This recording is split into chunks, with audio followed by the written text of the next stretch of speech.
My dear friends, இப்போ நான் சொல்ல போகிறது முதலீடு வரையறை.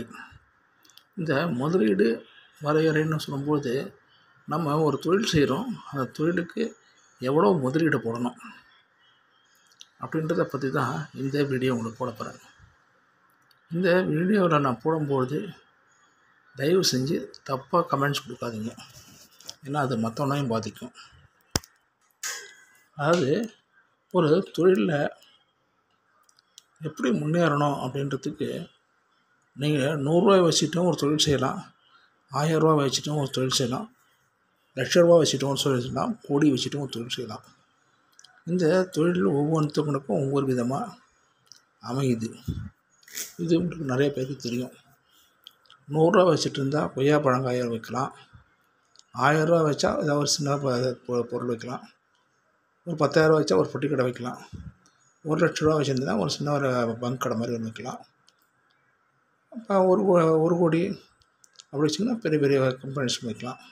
இப்படி ஒவ்வொருத்தவங்களுக்கும் ஒவ்வொரு ரேஞ்சஸ் ஒன்று இருக்குது, அதை நீங்கள் புரிஞ்சுக்கணும்.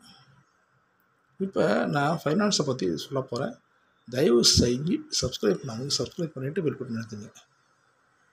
தேங்க்யூ. இன்னும் இந்த வார்த்தை சொல்கிறீங்களே, ஒவ்வொருத்தவங்களுக்கும் ஒவ்வொரு ரேஞ்ச் இருக்குது அப்படின்னு சொல்கிறீங்களே. இப்போ ஃபைனான்ஸை பற்றி எப்படி இப்போ சொல்ல போகிறீங்க அப்படின்னு கேட்குறீங்களா?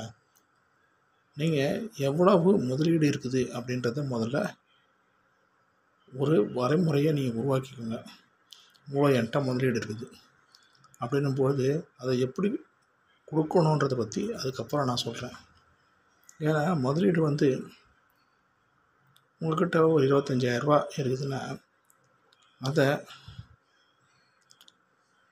என்ன செய்யலாம் அப்படின்னா, வாரத்தண்டல் விடலாம். வாரம் அதை பற்றி ஒரு வீடியோ போட்டிருக்கேன், அதை பார்த்துக்கோங்க.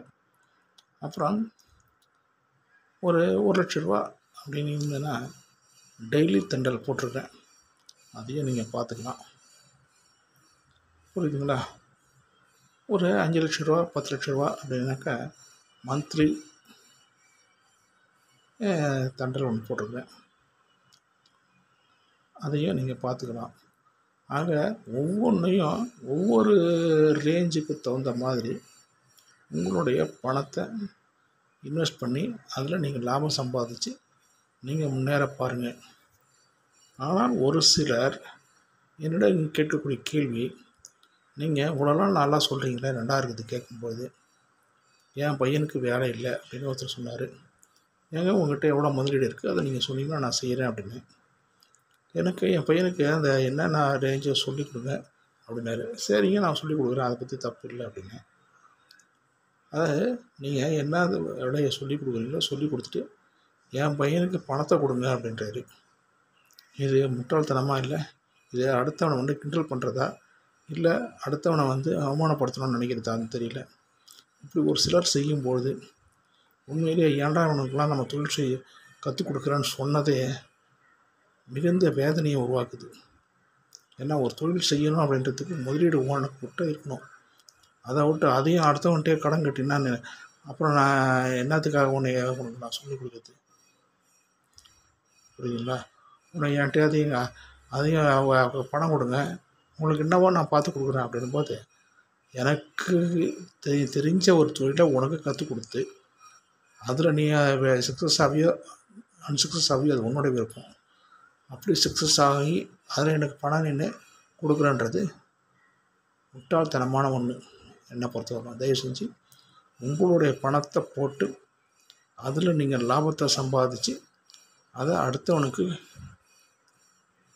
கொடுக்க வேண்டிய அவசியம் இல்லை. உங்களுடைய பர்சனல் செலவுக்கு பயன்படுத்திக்கோங்க, உங்களுடைய ஃபேமிலியை ரன் பண்ணுறதுக்கு நிச்சயம் உதவும்.